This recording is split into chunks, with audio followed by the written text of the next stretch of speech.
All right, let's jump right in. Today we're going deep with the Dark Angels. Yeah, the Dark Angels. And you've brought some really interesting excerpts I have. from Angelos Oscudos, Historia, Organización y Acciones Notables. It's code of title. It is. And I gotta say, just glancing through this, I'm already sensing Oh, yeah. these guys are, well, they're not your typical Space Marines.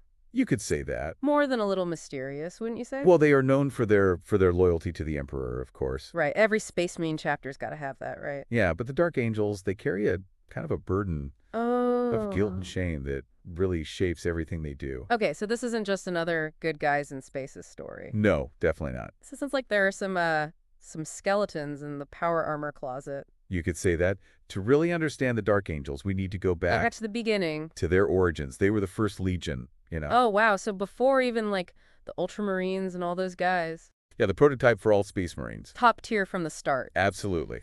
So reading through these excerpts, it doesn't sound like there are always the grim, secretive figures we see later on, in the 41st millennium. Yeah, early records actually describe them as more knightly even. Really? Almost flamboyant in their fighting style. That's not the image that comes to mind when I think Dark Angels. No, not at all. But there are even accounts of them fighting alongside Wait, fighting alongside who? Constantine Valor himself during the Unification Wars. Hold on, the Emperor's Captain General. The one and only? And the First Legion, side by side. Talk about an all-star team. That's one way to put it. So if they weren't always so dour and secretive, Hmm? where did that shift come from? Was it Caliban, their homeworld? Caliban plays a huge role. Okay, but how so?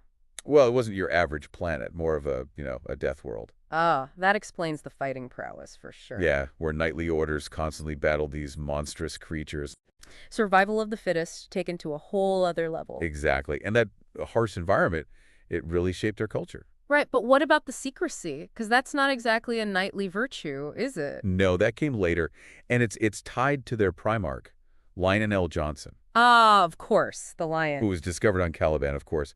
He led them to even greater victories during the Great Crusade. But I have a feeling there's a but coming here. There is. Their greatest shame also originates there. It's got to be connected to the fallen, right? It is. The fallen are at the crux of their story.